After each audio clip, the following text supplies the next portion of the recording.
My name is Antonio Roncolato. I lived at Grenfell Tower for 27 years since 1990. It was very important for us, me and my wife at the time, to move into a place that we could call home. We got married only a year or two before, I think.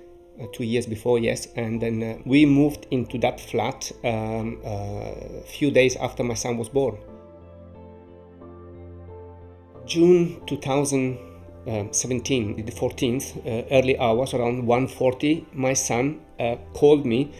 He was on his way back from work, telling me that the tower is burning. There's a big fire and to go out of there as quickly as possible. I put some stuff together, my laptop, my documents, Christopher passport, my passport, and so in a rucksack, and I tried to go out. I dressed up and I tried to go out. Only to realize that the door was very warm. I touched the door, it was very warm. I opened a little bit, and outside it was such a thick, horrible, acrid, hot smoke that it was impossible. At around 5 o'clock, I realized that there was the fire. I saw the fire for the first time crawling down on the outside of my son's window, my son's bedroom windows. And I said, oh my God, the fire is coming towards me now. To make it very short, so basically at 6 o'clock in the morning, finally somebody came. And then on the way down, I also tripped over a body, a dead person basically. And the firefighter behind me so freed me from my leg from this obstacle in front of me, and then we went down, and that was really the end of the nightmare upstairs. Had the firefighters and the people in charge focused more on evacuating the building to help the residents to come down rather than fighting the fires, perhaps it would have, we would have had not so many people dying, but we will never know.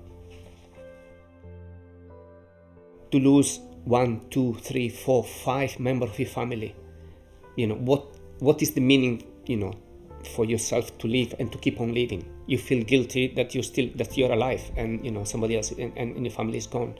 But it is important that we push that we as a Grenfell United, the committee, and as a community, that we push forward for changes in the system, in the social housing system that it is in this country. The whole events will not see the likes of that again, hopefully.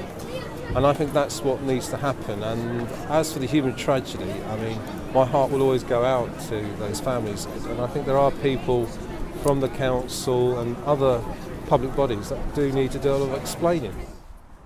Many testimonies have been heard, and it has been established that all the deaths were caused by the refurbishment of Grenfell Tower.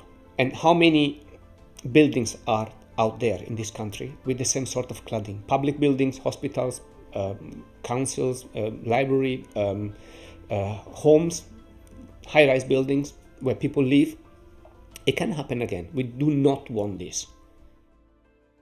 So this is my new house. It will be my new home from now on.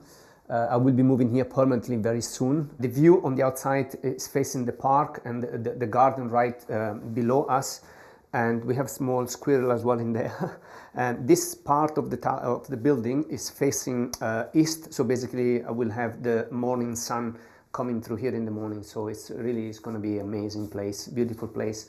And this is going to be my new home for the rest of my life. And without forgetting Grenfell Tower, of course, that played a big part in my life for so many years.